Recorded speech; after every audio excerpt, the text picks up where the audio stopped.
Hali gani mwanafamilia wa channel tupendwa hii hapa ya Kileo Media. Kama ndo mara yako kwanza, basi nikusihi usisahau kusubscribe, kulike, kushare pamoja na kucomment bwana.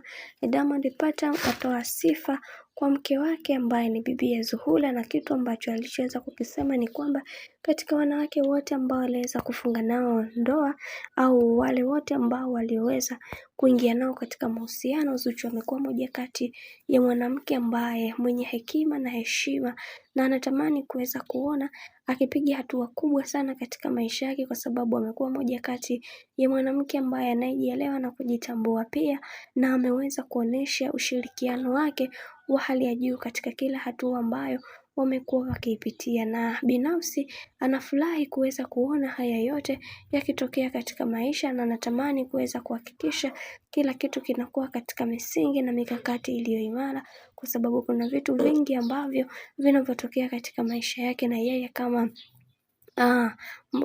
kama mwanaume hapendezi kuweza kuona haya yote ambayo yanayotokea. Na pia tumeweza kuona baadhi ya watu wengi waliweza kufunguka mambo mengi, kisha akasema kwamba Bibi Zuchu ni moja kati ya mwanamke ambaye anastahili sifa na pongezi, kwani Diamond Platnumz amekuwa moja kati ya mwanaume ambaye mara zote anatamani kuweza kuona binti huyu anapitia katika matatizo makubwa ambayo hata sisi kama mashabiki hatupendi kuweza kuona haya yote, lakini amekuwa moja kati ya mtu ambaye anampa bibi stress kwa namna moja ama nyingine, na tunatamani kuweza kuona binti huyu akiingia katika mikakati na misingi ile imara ili kuweza kufikia hatua kubwa ambayo anayoipiga katika maisha. Lakini kuna vitu vingi ambavyo anavyovipitia binafsi tunashindwa kabisa kuweza kuelewa na kutambua ni kwa nini haya yote yametokea katika maisha yake.